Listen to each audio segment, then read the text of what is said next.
Assalamualaikum warahmatullahi wabarakatuh.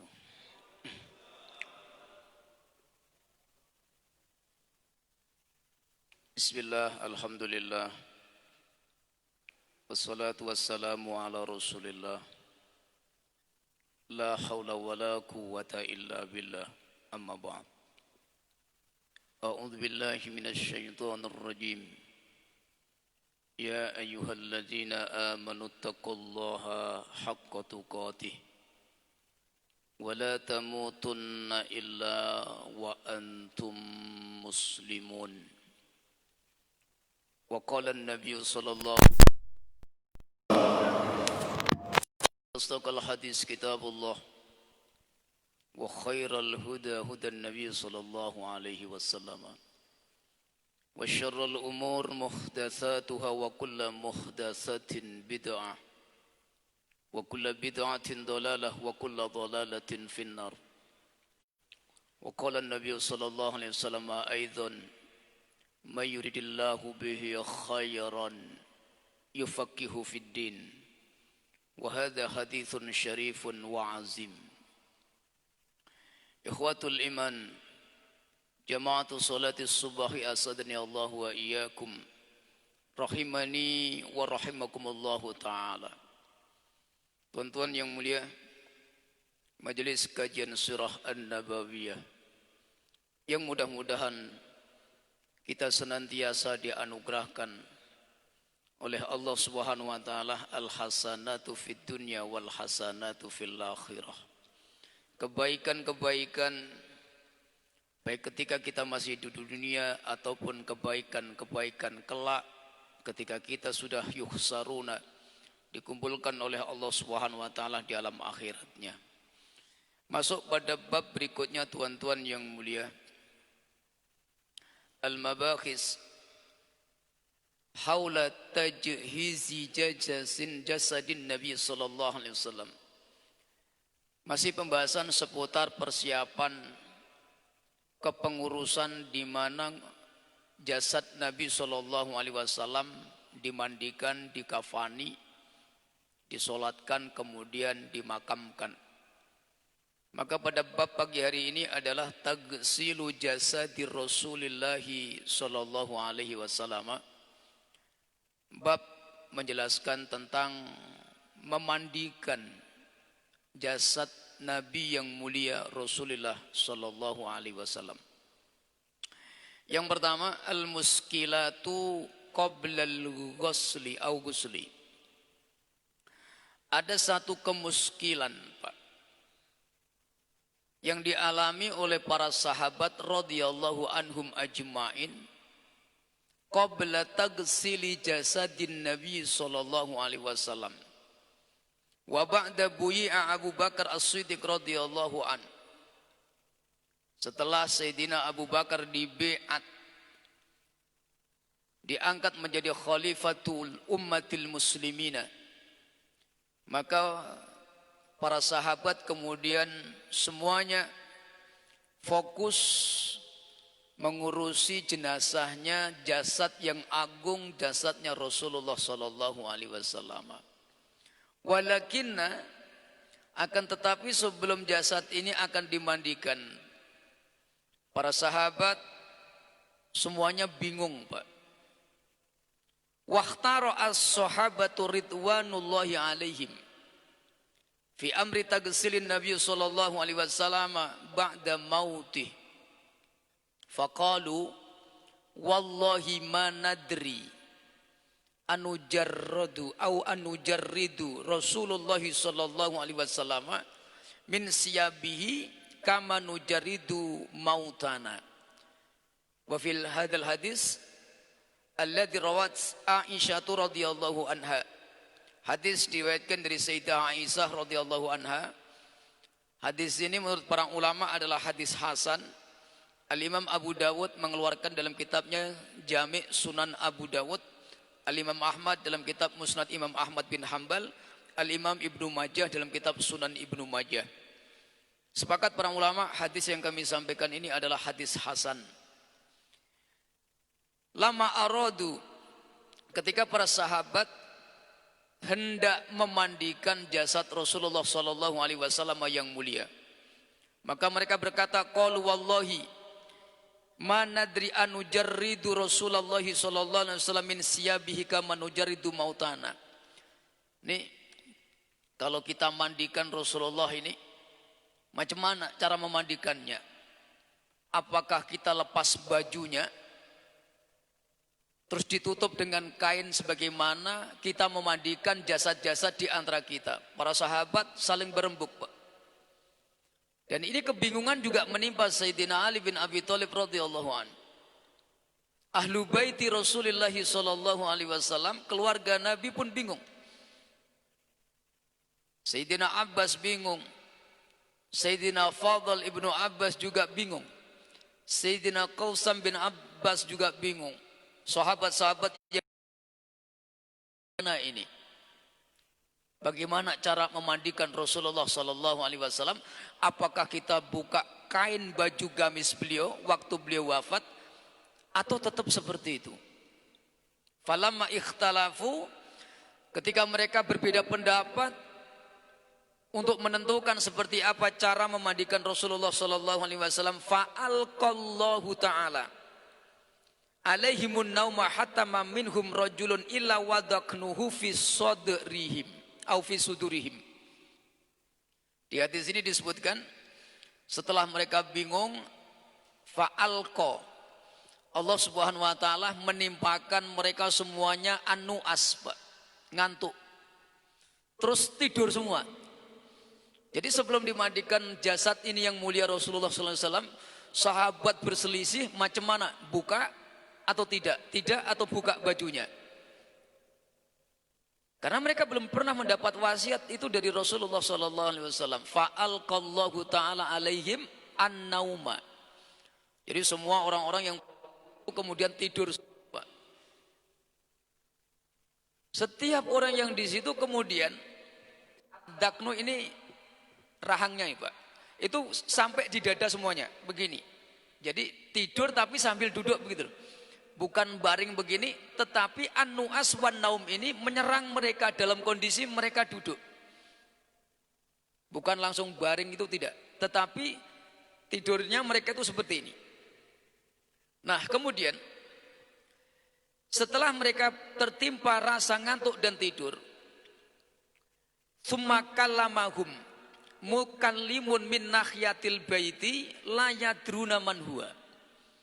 Setelah itu dari sisi rumahnya Rasulullah sallallahu alaihi wasallam ada suara yang orang-orang tak tahu itu suara siapa. Yukallimul mukallim alladzina la yadruna man huwa. Ada suara hatif gitu loh, Pak. Hatif itu sautun bila sahsi. Ada suara tapi nggak ada orangnya. Itu kalau bahasa Arab namanya hatif. Makanya sampai sekarang handphone itu bahasa Arabnya hatif.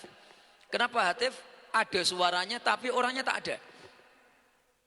Marakul hatif. Berapa nomor handphonemu? Al-hatif.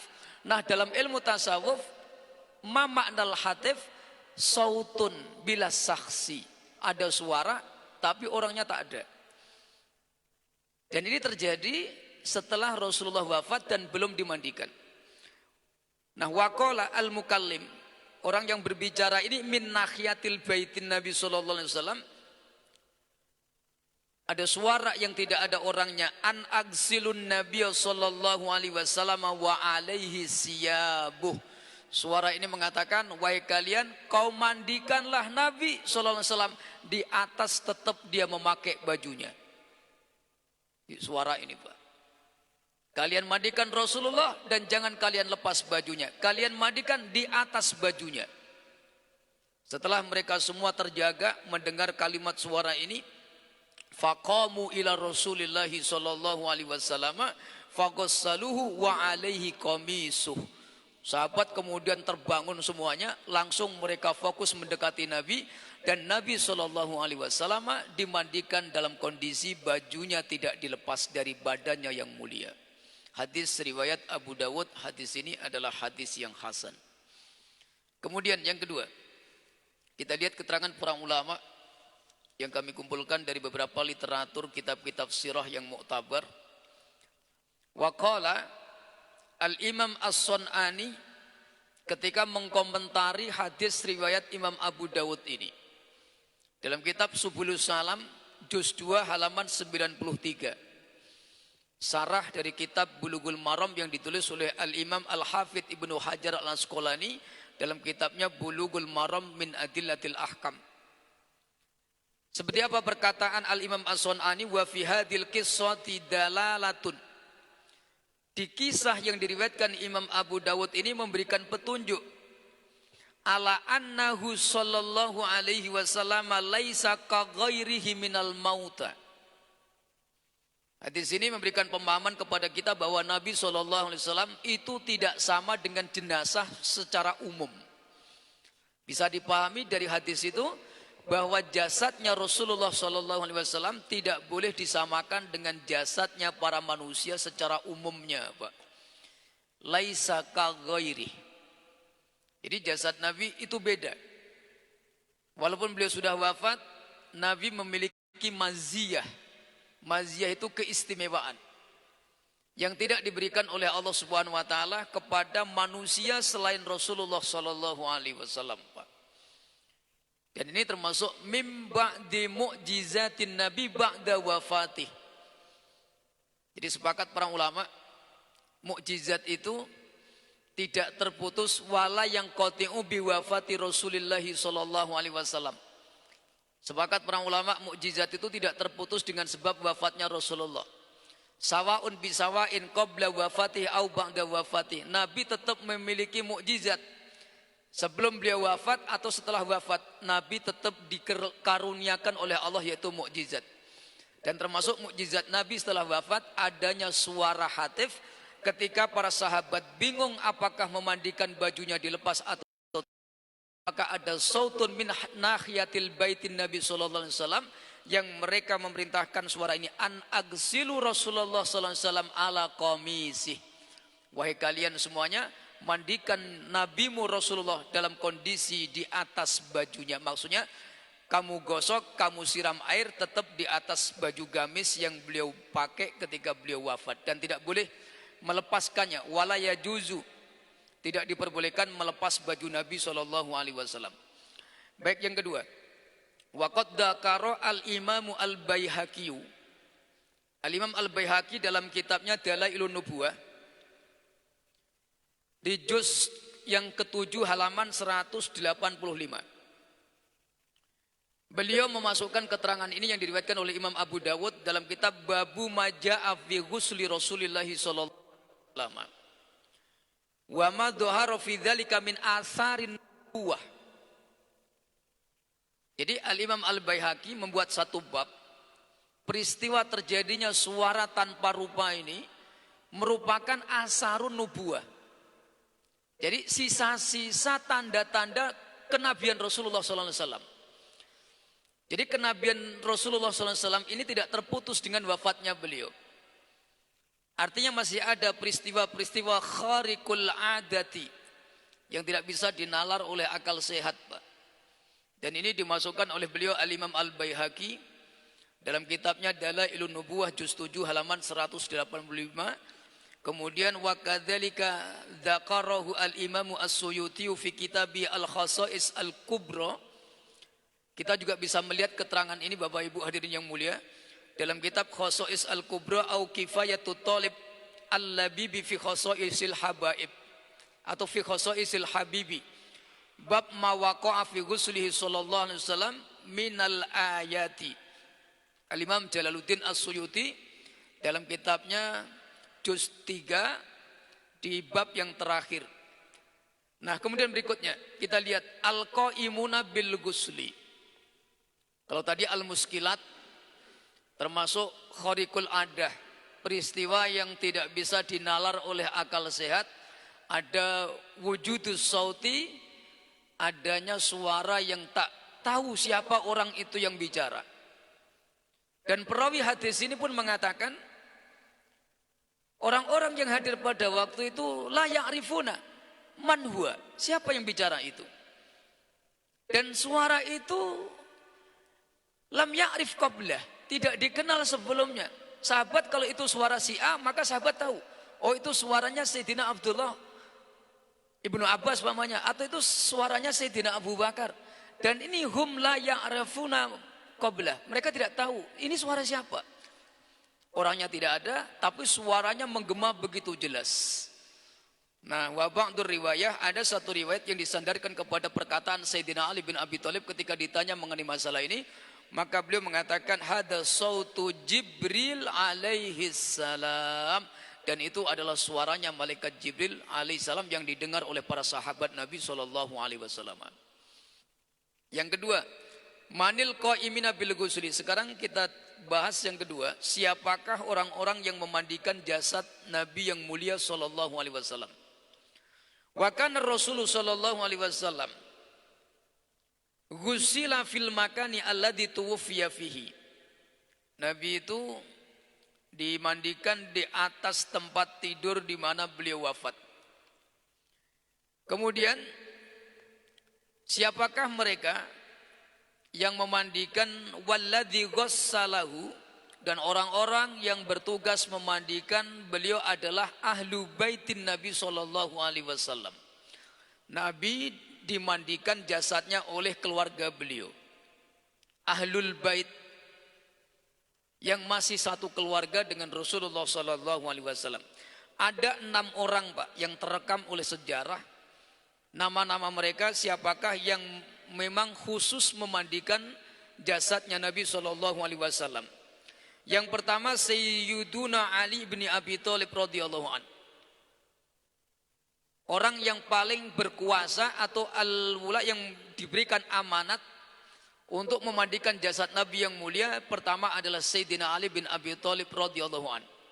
Dibantu oleh Sayyidina Abbas radhiyallahu an, pamannya Nabi sallallahu alaihi wasallam. Sayyidina Abbas dibantu 2 orang anaknya. Sayyidina Fadl ibnu Abbas, yang kedua adalah Sayyidina Qasam ibnul Abbas. Nah, kemudian dibantu lagi seorang budaknya Nabi sallallahu alaihi wasallam. Jadi total jumlahnya ada 6 orang. Satu lagi Sayyidina Usamah bin Zaid radhiyallahu an. Sayyidina Ali, Sayyidina Abbas, Sayyidina Fadl bin Abbas, Sayyidina Qasam bin Abbas, Sayyidina Usamah bin Zaid. Kemudian satu lagi adalah Syukron maulan Nabi sallallahu alaihi wasallam.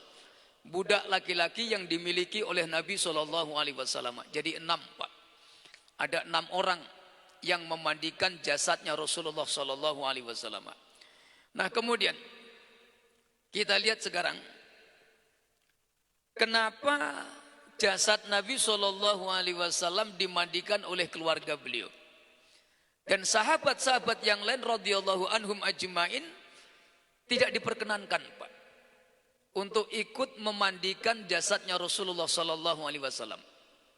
Dan ini menjadikan petunjuk bahwasanya adabul ghuslil janazati, etika memandikan jenazah itu yang paling utama itu keluarga, Pak. Dan ini menjadi satu dalalah as-syar'iyyah, petunjuk syara.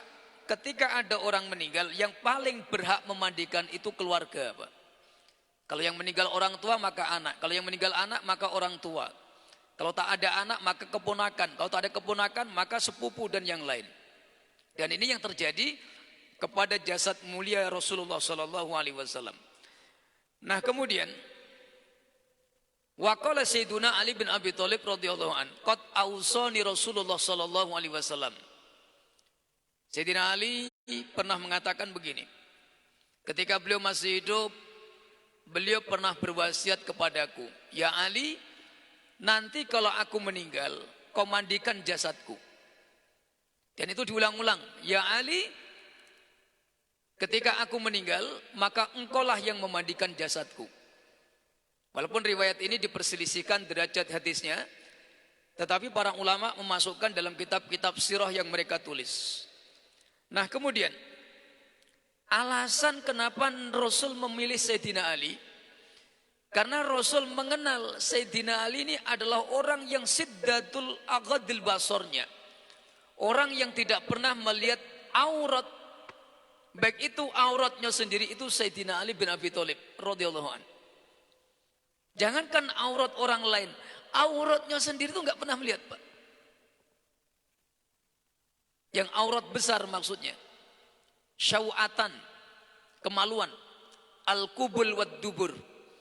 Sayyidina Ali orang yang paling kuat menjaga pandangan matanya dari kemaluan orang lain, apalagi orang lain. Kemaluannya sendiri pun dia tak tengok. Dan ini diketahui oleh Rasulullah SAW sehingga beliau meminta kepada Sayyidina Ali, kenapa? Kalau yang memandikan Ali pasti terjaga daripada melihat auratnya Rasulullah SAW. Kenapa? Karena Nabi memberikan peringatan, barang siapa yang melihat auratku dikhawatirkan tumisat ainahu, dikhawatirkan matanya buta, Pak. Jadi melihat aurat Rasulullah dengan sengaja itu bisa menjadikan mata itu buta atas izin Allah Subhanahu wa taala. Dan Nabi tidak ingin orang-orang yang memandikan beliau itu terjadi madorot. Makanya beliau serahkan itu ke Sayyidina Ali. Kenapa? Sayyidina Ali tanpa menutup mata pun ketika memandikan jasad Nabi, Nabi yakin beliau tidak akan ada keinginan untuk melihat yang tidak dibenarkan oleh syara. Makanya pada waktu itu dalam satu riwayat nanti kita bahas seperti apa cara memandikan Rasulullah SAW. Nah, wa yaqulu al-Imamu Az-Zarqani. Al-Imam Al-Zarqani dalam kitab Sarah Mawahib Al-Laduniyah juz 8 halaman 289. Wa dzakara al-Imamu Ibnul Jauzi annahu ruwiya an Ja'far As-Shadiq. Termasuk satu riwayat di mana dinisbatkan riwayat ini kepada Sayyidina Ja'far As-Shadiq radhiyallahu an.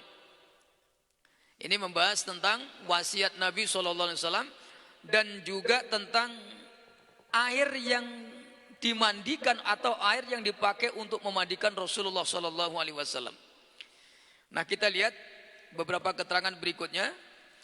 Pertama tadi perkara muskilat yang terjadi sebelum memandikan Rasulullah SAW, jasad beliau. Yang kedua adalah orang-orang yang memandikan beliau. Yang ketiga sekarang, al-ma'u li tagsili jasadir Rasulullah SAW. Sekarang kita bahas airnya dulu. Air itu dari manakah yang dipakai untuk memandikan jasad beliau?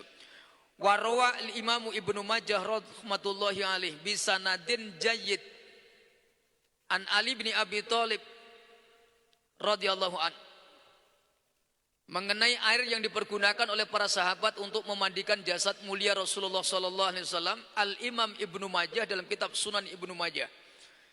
Sanad hadis ini dinisbatkan dari periwayatan yaitu dari Sayyidina Ali bin Abi Thalib, bahwasanya Rasulullah sallallahu alaihi wasallam, idza ana mittu, ya Ali, jikalau nanti aku meninggal, wafat, faghassiluni bisa beikirabin min bi'ri. Ya Ali, kalau nanti suatu saat tiba-tiba aku wafat, tolong kau mandikan aku dengan 7 girbah dari sumurku, kata Nabi SAW. Sumur yang dimiliki pribadi oleh Nabi SAW.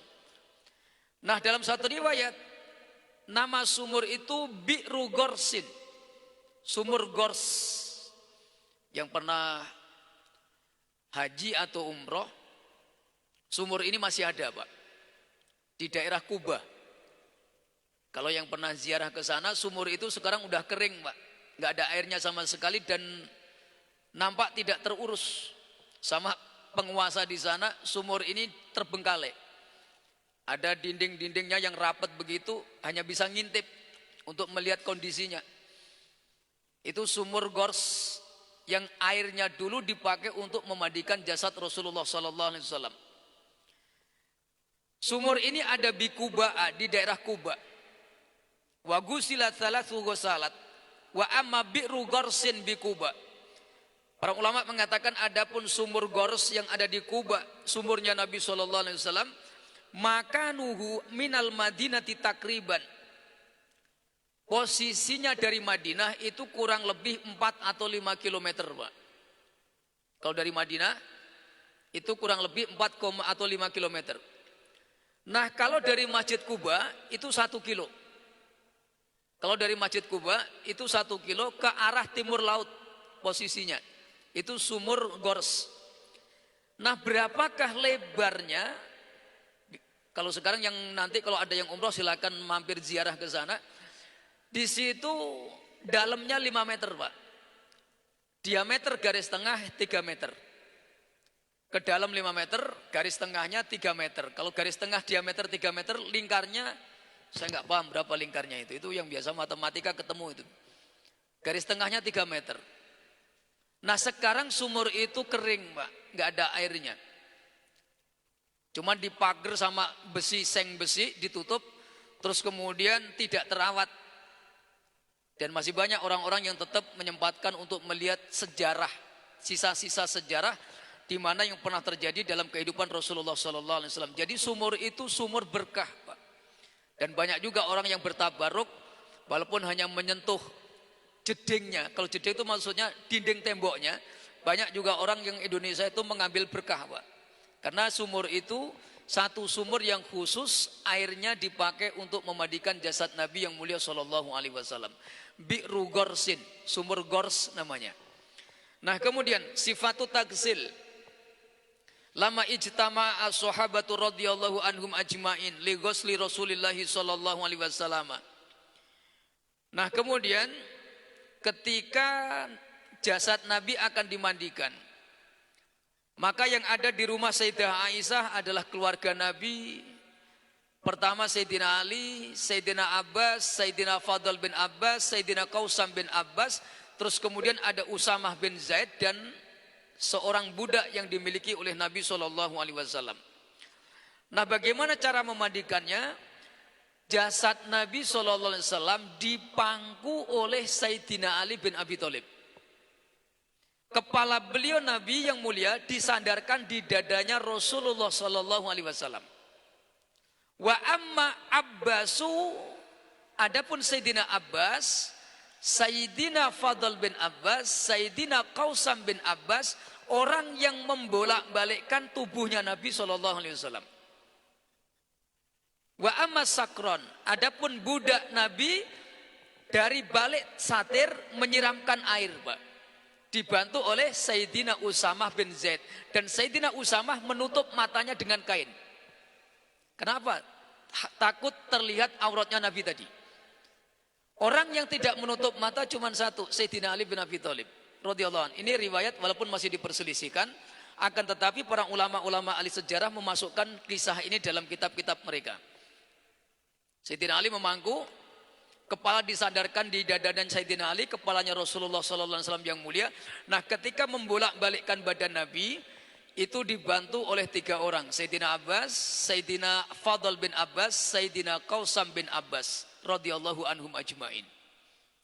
Nah, kemudian wa fi ba'di riwayah wa kana Ali bin Abi Thalib radhiyallahu an. Ketika air itu ngumpul, Pak, di pelupuk mata Nabi ini kan terpejam. Jadi al-jufun, al-jafru ini mata ini, Pak. Kalau mata ini kan ada, kalau merem kan ada kelopaknya. Ini kalau disiram air ini kan ngumpul, Pak. Airnya ngumpul. Setiap air itu ngumpul, maka oleh Sayyidina Ali diminum, Pak. Walaupun hadis ini dhaif, tapi para ulama juga sepakat menjadikan riwayat ini sebagai tambahan riwayat dalam ketika Nabi dimandikan oleh Sayyidina Ali bin Abi Thalib. Jadi diminum. Jadi setiap air yang ada menggenang gitu di tubuh Nabi, itu diminum sama beliau, diusap dengan mulut beliau yang mulia oleh Sayyidina Ali bin Abi Thalib, Pak. Nah, para ulama yang berselisih mengenai hadis ini, laukana hadal hadisu sahihan, seandainya hadis ini sahih pun, maka hal ini tidak boleh dilakukan kepada orang lain kecuali hanya Nabi SAW. Para ulama yang berselisih dengan hadis ini, seandainya perbuatan Sayyidina Ali ini sahih, maka ini tidak boleh diamalkan kepada jasad yang lain kecuali hanya khususiyah milik jasadnya Rasulullah SAW dalam rangka apa? Tafaul, Pak. Tabarruk. Jadi Sayyidina Ali kalau ada air menggenang di tubuh Nabi itu dijilat, diminum, Pak. Dan itu semata tafaul, mengambil berkah dari tubuhnya Nabi SAW. Kenapa? Wa kana Nabi SAW, Nabi itu walaupun wafat tiban, hayyan wa mayitan. Sayyidina Ali mengatakan Nabi tetap wangi, Pak. Jasad beliau tetap wangi, masih bagus, tidak ada kusutnya. Seperti mandikan orang hidup. Makanya tetap beliau melakukan itu semata hanya tafaul wa tabarruk, dan ini tidak boleh kita amalkan kepada selain jasadnya Rasulullah sallallahu alaihi wasallam. Al Imam An-Nawawi juga mengatakan hadis ini dhaif dan ini khususiyah.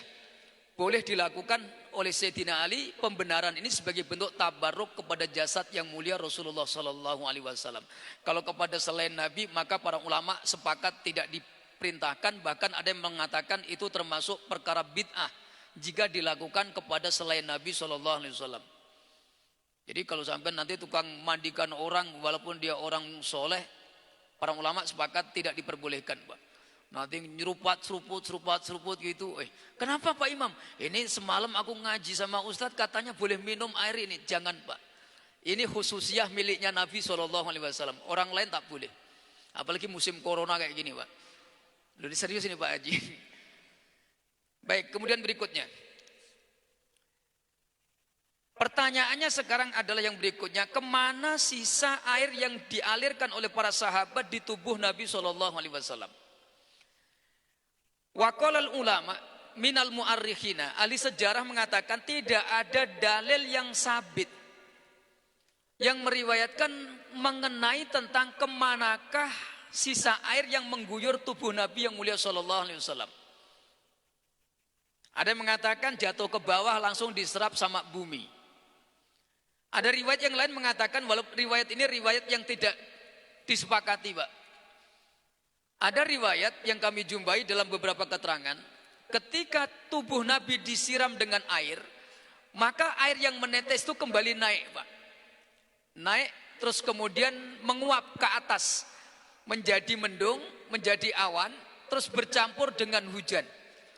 Nah, riwayat ini mengatakan di mana hujan itu bercampur dengan air di mana mandinya Nabi sallallahu alaihi wasallam, air jasad beliau, maka di mana ia menetes di bumi, maka tetes satu walau khotrotan, walaupun hanya setetes, maka tempat itu akan jadi masjid. Ini riwayat tetapi tidak sahih. Banyak para ulama mengatakan ada riwayat mungkar. Tapi saya sampaikan kalau sampean pernah Bapak Ibu mendengar ada orang yang mengatakan begini, ini memang benar ada riwayatnya, cuman tidak bisa dipertanggungjawabkan. Artinya ada riwayat yang mengatakan air yang mengalir di tubuh Nabi itu ke bawah selesai langsung naik. Nah, ketika naik bersama bergumpal menjadi mendung. Nah, mendung ini intasarot anjamil buldani wal aktor. Atas izin Allah, air itu tadi berkumpul, berpecah-pecah seluruh alam. Sehingga merata di seluruh penjuru bumi. Nah, yang netes bersamaan air hujan yang lain, yang menetes di bumi itu, tetesan itu menjadi tempat itu menjadi masjid, Pak, sampai hari kiamat. Cuman ini riwayatnya diperselisihkan. Adapun yang masyhur riwayat yang mengatakan tubuh Nabi setelah dibasuh atau disiram dengan air, air itu menetes, kemudian air itu diserap oleh bumi, Pak. Ini riwayat yang paling diterima di kalangan para ulama ahli sejarah. Nah, kemudian berikutnya keterangan-keterangan yang lain daripada keterangan para ulama mengenai tentang bagaimana keadaan ketika Rasulullah SAW dimandikan oleh keluarga beliau, dan para sahabat sepakat bahwa orang-orang yang diizinkan masuk ke dalam ruangan Sayyidah Aisyah radhiyallahu anha itu hanya 6 orang, Pak. Ada beberapa orang sahabat yang diriwayatkan dalam beberapa riwayat yang ingin ikut mengambil berkah. Ambil berkah, ingin menyentuh tubuh Nabi SAW. Ada seorang sahabat Ahlu Badar, dari balik pintu dia berseru, "Ya Ali, aku ini ahli Badar. Aku ingin memuliakan Rasulku, Nabiku. Izinkanlah aku untuk masuk ruangan ini ya Ali." Sayyidina Ali yang di dalam, pintunya dikunci, Pak. Waktu memandikan itu, bilik Sayyidah Aisyah itu ada pintu, pintunya ditutup. Terus baru disatir, ada tutup kainnya. Nah, kemudian sahabat ahli Badar ini masuk, diizinkan oleh Sayyidina Ali bin Abi Thalib, diizinkan menyentuh jasad Nabi, tapi tidak diperbolehkan ikut memandikan. Ini saking privasinya ketika para sahabat memandikan jasad Rasul sallallahu alaihi wasallam. Karena memang ada wasiat dari beliau Rasulullah sallallahu alaihi wasallam Maka orang yang paling berhak memandikan pertama Sayyidina Ali, yang kedua ahlu baiti Rasulullah sallallahu alaihi wasallam, yaitu ahlul bait atau keluarga Rasul sallallahu alaihi wasallam. Dan para sahabat yang lainnya menunggu di luar rumah. Mereka menunggu intidhar hum yang tadiruna, mereka menunggu siap daripada mana para sahabat yang di dalam ketika memandikan jasad Rasulullah sallallahu alaihi wasallam. Dan dalam riwayat yang lain disebutkan Nabi tidak ditekan, Pak. Karena Nabi bersih, tidak mengeluarkan najis. Riwayat yang lain disebutkan Sayyidina Ali tidak menekan perutnya Nabi SAW. Karena apa? Mereka tahu Nabi tidak mengeluarkan najis sama sekali. Tohir, hakon. Dan ini sepakat para ulama, wangi, bersih, tidak seperti jasad-jasad manusia pada umumnya. Ini keberadaan jasad kekasih kita Rasulullah Muhammad bin Abdullah sallallahu alaihi wasallam. Nah, kemudian adapun bab tentang bagaimana mengkafani jasad beliau, kita lanjutkan nanti di pertemuan yang akan datang. Seperti apa cara mengkafani jasad beliau, berapa lapiskah, kainnya dari manakah, siapakah yang mengkafani, kita bahas di pertemuan yang akan datang. Karena kalau saya bahas di waktu ini, waktunya sudah mendekati syuruk. Mungkin ada yang ingin ditanyakan, Pak Haji, saya kasih waktu kurang lebih ada 5 menit ke depan.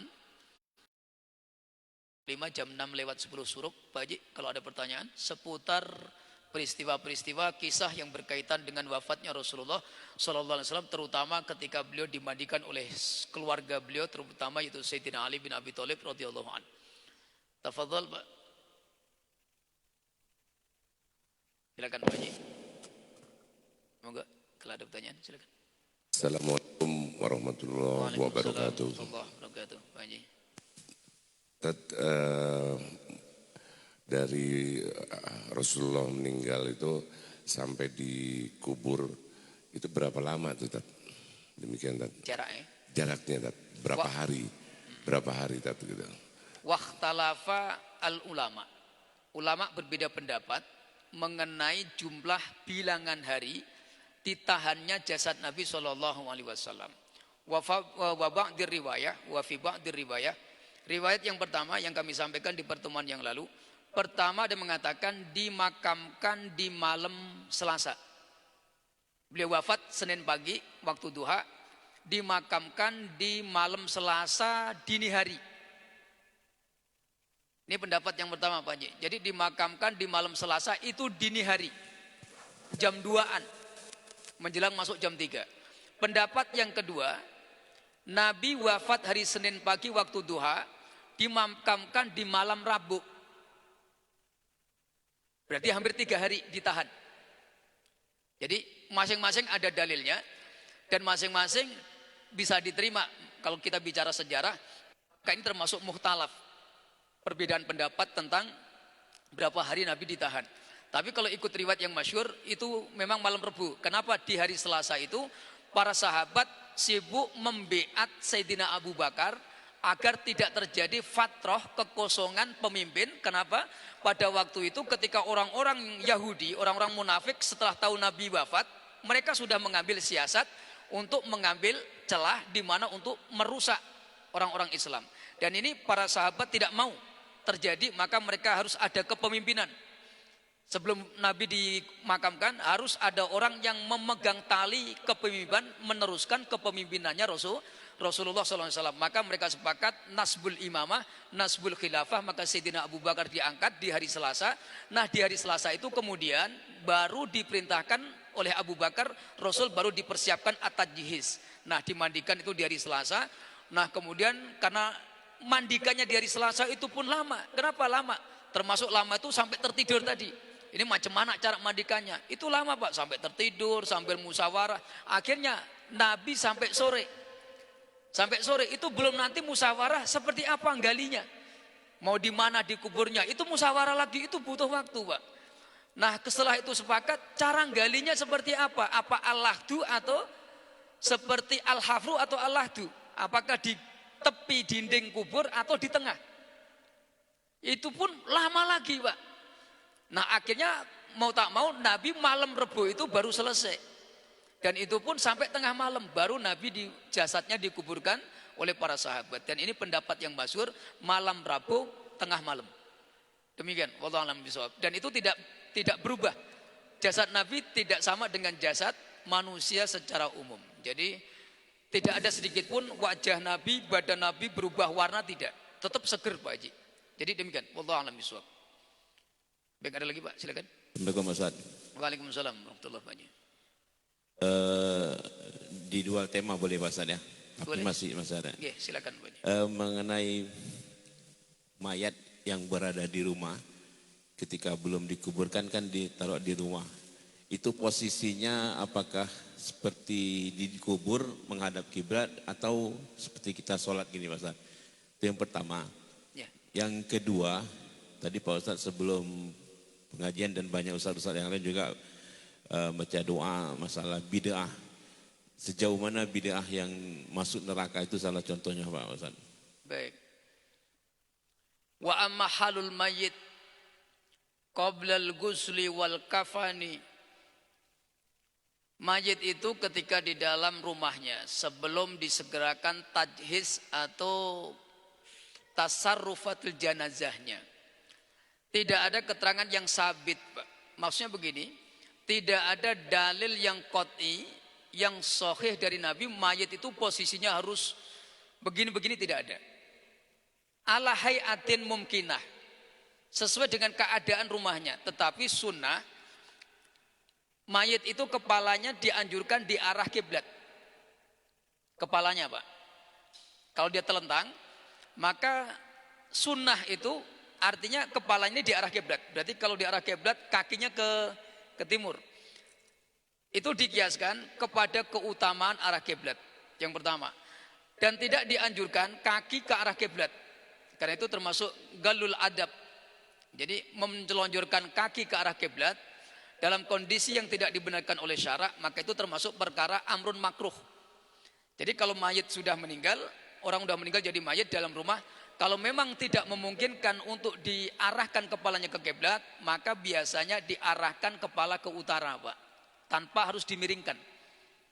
Tetap posisinya ditelentangkan. Karena Nabi SAW ketika belum dimandikan, beliau di posisinya terlentang, Pak. Ketika Sayyidina Abu Bakar datang membuka kain penutup, diciumnya kening Nabi, itu posisi Nabi bukan miring. Tetapi kondisinya menurut Sayyidah Aisyah itu terlentang, ditutup sama kain yang dari Yaman itu. Nah artinya apa? Ini sunnah, tidak memiringkan jenazah ketika belum dikuburkan. Nah kalau sudah dikubur maka dimiringkan al jambil aiman, di atas lambung kanan. Jadi terserah Pak Haji. Yang penting kalau in amkana, kalau memungkinkan kepala di arah kiblat, berarti selonjor begini ke arah sana. Tapi kalau tidak memungkinkan, maka kepala di sebelah utara, kaki di sebelah selatan, tanpa harus dimiringkan. Nah itu dikiaskan kepada ketika ia posisinya di liang lahat tanpa harus dimiringkan. Nah yang kedua, wa ammal hadis kullu bid'atin dolalah wa kullu dolalatin finnar.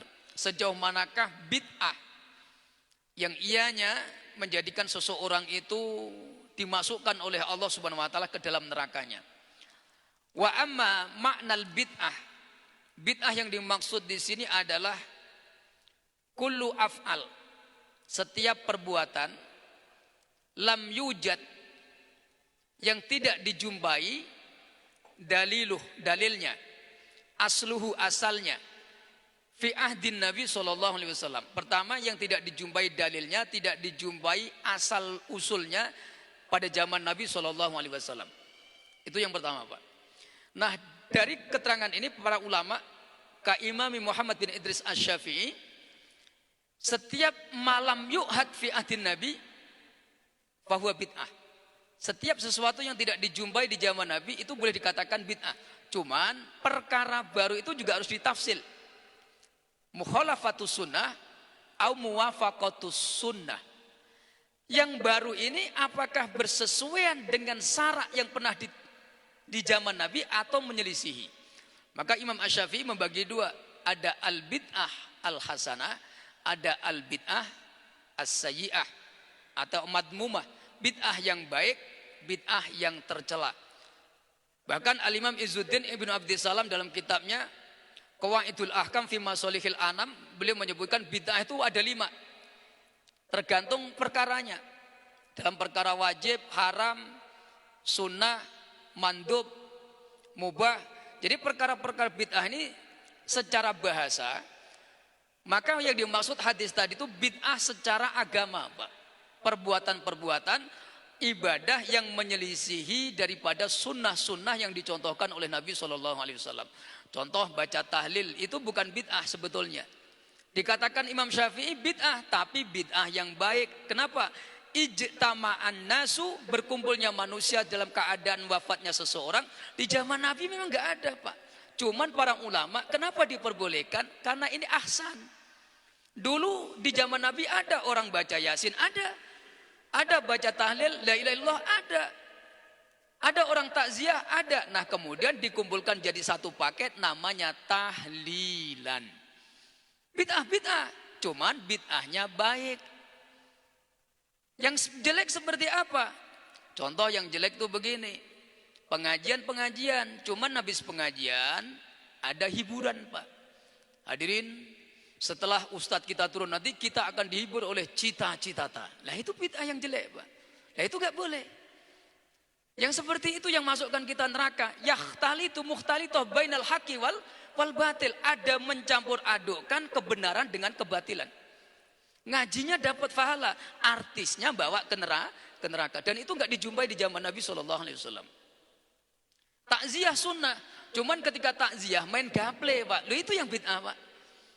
Nggak pernah dijumpai contohnya di zaman Nabi. Pak RT, ini mayat kan masih lama nih Pak RT. Kalau kita ini nggak ada activity, kami ngantuk loh Pak RT ini. Oh udahlah, ambil gaple di rumah. Jadi cetok mayat di sebelah situ orang main gaple, cetok. Pakai gantung botol di sini. Sampai duwewer begitu. Mayat yang rohnya di sebelah, opolah wengong iki. Orang ngerti nek lu mau mati ki loro. Lu mayat kan bisa bicara Pak rohnya.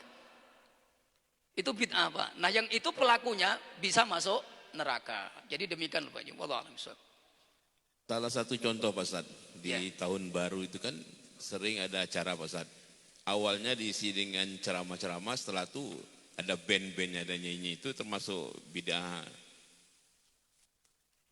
Sebetulnya bednya itu haram. Setiap sesuatu yang yajri, mengalirkan kita, membawa kita yasuku alad dolali au alal ghaflah. Setiap sesuatu yang mengarahkan kita kepada kemungkaran, sadud daroinya, maka dihukumi haram Pak. Tapi kalau dicampur adukkan dengan perkara hak, maka ini termasuk bid'ah as-sayyi'ah. Peringatan tahun baru Islam di zaman Nabi tidak pernah ada. Kenapa? Penetapan tahun baru itu di zaman Sayyidina Umar. Jadi kalau ditanya, ini kan nggak pernah ada ikhtifal bikudumi amin jadid.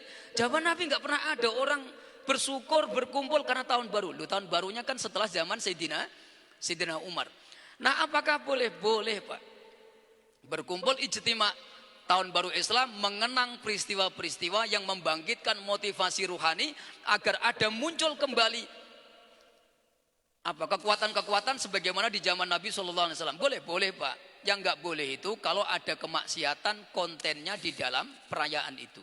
Kalau ikhtifal perayaannya di situ ngaji, ada orang sedekah, ada orang baca maulid, ada orang baca tiba, ada orang baca rotib, ada orang baca zikir, ada yang menyampaikan tausiah, ada yang ngasih makan, minum, ada yang ngasih amplop lagi Pak, sedekah anak yatim. Itu boleh.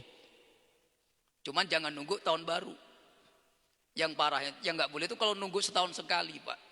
Nah di sini Masya Allah tiap pagi ngaji, sedekah, berlimpah nih Masya Allah, tabarakallah. Jadi yang seperti itu boleh Pak Ji. Yang nggak boleh itu nyanyi-nyanyi tadi.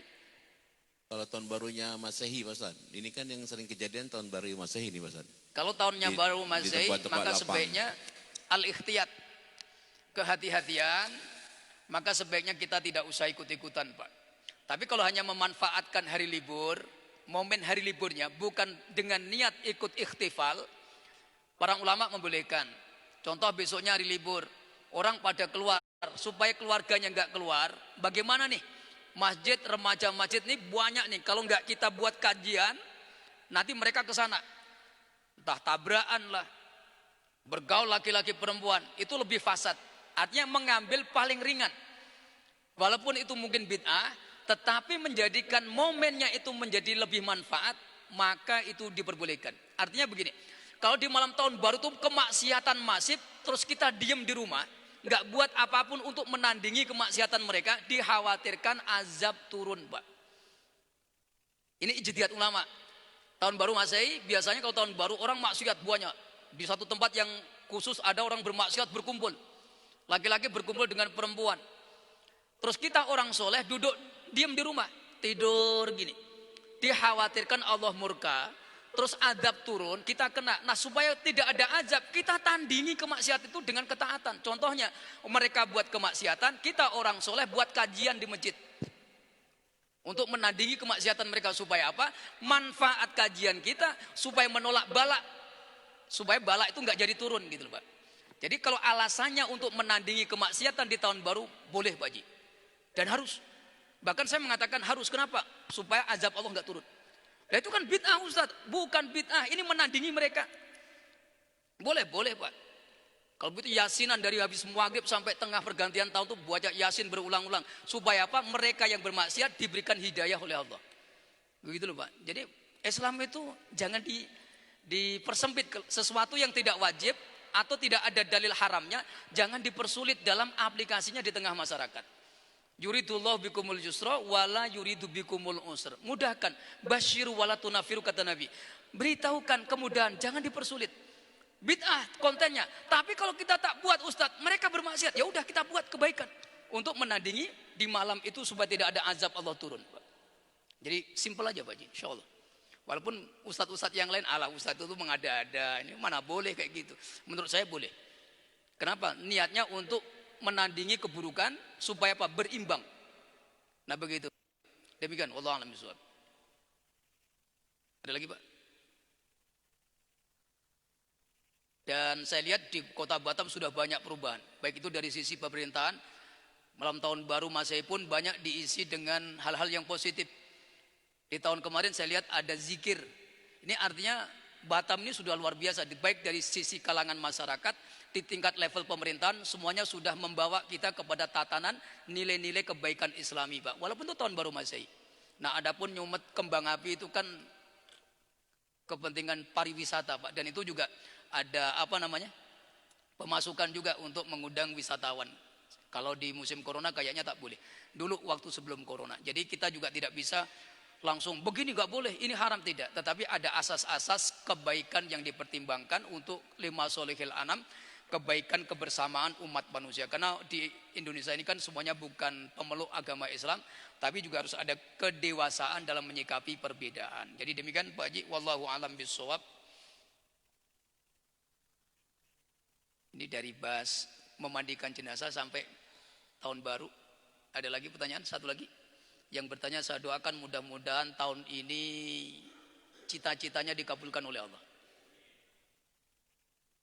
Cukup? Yang mau nambah barangkali? Oke, silakan Pak Haji. Bismillahirrahmanirrahim. Assalamualaikum warahmatullahi wabarakatuh. Waalaikumsalam warahmatullahi wabarakatuh. Ustadz, tahu saya kalau kita memandikan jenazah, itu tidak boleh kita menceritakan keadaan jenazah, baik baik ataupun apalagi buruknya. Kenapa Rasulullah begitu yang agung sampai diceritakan begini? Kan rasanya kurang bagus ya Pak Ustadz ya. Terima kasih. Assalamualaikum warahmatullahi wabarakatuh.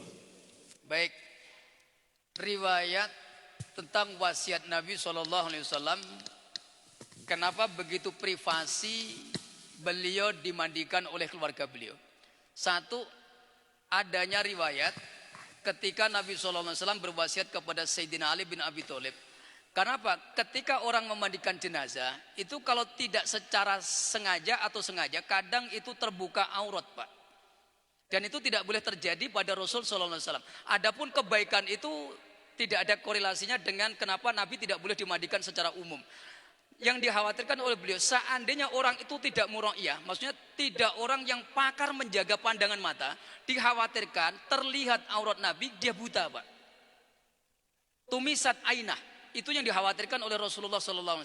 Jadi ini spesifik kekhususan jasadnya Nabi yang mulia SAW. Adapun secara umum, maka boleh, Pak. Siapapun boleh memandikan. Dan surutul ghusil, syarat orang yang memandikan itu al-amin, orang yang bisa menjaga amanat. Termasuk idza ra'ahu, ketika dia melihat kebaikan dalam diri mayat, maka fantashir, sebarkan. Umpamanya ada seorang yang soleh dimandikan, badannya wangi, sampaikan ke yang lain. Supaya apa? Orang yang lain termotivasi. Wih, Pak Haji itu Masya Allah, semalam aku ikut mandikan. Ketiak itu loh, ketiak. Itu kan biasanya ketek kita ini kan, aku waktu menggosok ketiaknya, sebelum kena sabun, Masya Allah, wangi luar biasa. Coba ketiak sampean, bau kan? Ini Pak Haji, wangi. Amalannya apa? Setelah itu orang bertanya, apa sih amalan dia? Dia rajin sholat ke masjid, subuh nggak pernah ketinggalan, majelis ilmu nggak pernah absen, sedekahnya tiap hari. Orang termotivasi, Pak. Idza ra'ahu syai'an, kalau melihat sesuatu yang buruk pada mayat, fal yaktum. Nabi sebutkan simpen. Apalagi itu orang Islam. Makanya orang yang suka ngember gitu nggak boleh, Pak. Makanya kalau memandikan mayat ada privasi, ditutup. Orang yang tidak kepentingan memandikan mayat, maka sebaiknya jangan masuk ke area pemandian mayat. Saya di masjid-masjid yang kami ngaji fikih, sekarang banyak perubahan. Jadi kalau yang memandikan biasanya pernah takziah, mandikan tuh 20 orang, Pak. Semuanya ikut masuk, keluar masuk. Jadi yang nggak berkepentingan tuh begini nih, Pak. Ayo, kau tengok tuh kepalanya, Pak Imam. Jadi yang tukang begini ini nggak ada kaitannya, Pak. Berdiri sambil begini di tepi mayat itu nggak ada kaitannya dengan pemandian. Khaufan liru'yatihi, dikhawatirkan mereka melihat ada aib pada mayat. Setelah dibualekkan, rupanya kurapnya di punggung ini kayak balak 6, Pak. Tompel gede-gede. Langsung diceritakan, loh Pak Dejong itu rupanya panuan gede-gede loh Mas. Saya baru tahu. Istrinya dikasih tahu, istrinya ngomong, loh Bude itu kok mau ya suaminya panuan gitu. Itu aib, Pak. Makanya syarat memandikan itu aminun, orang yang bisa dipercaya, menjaga rahasia. Jadi demikian Pak Haji, wallahu a'lam bissawab. Baik, hadanallahu wa iyyakum, billahi taufiq wal hidayah. Assalamualaikum warahmatullahi wabarakatuh.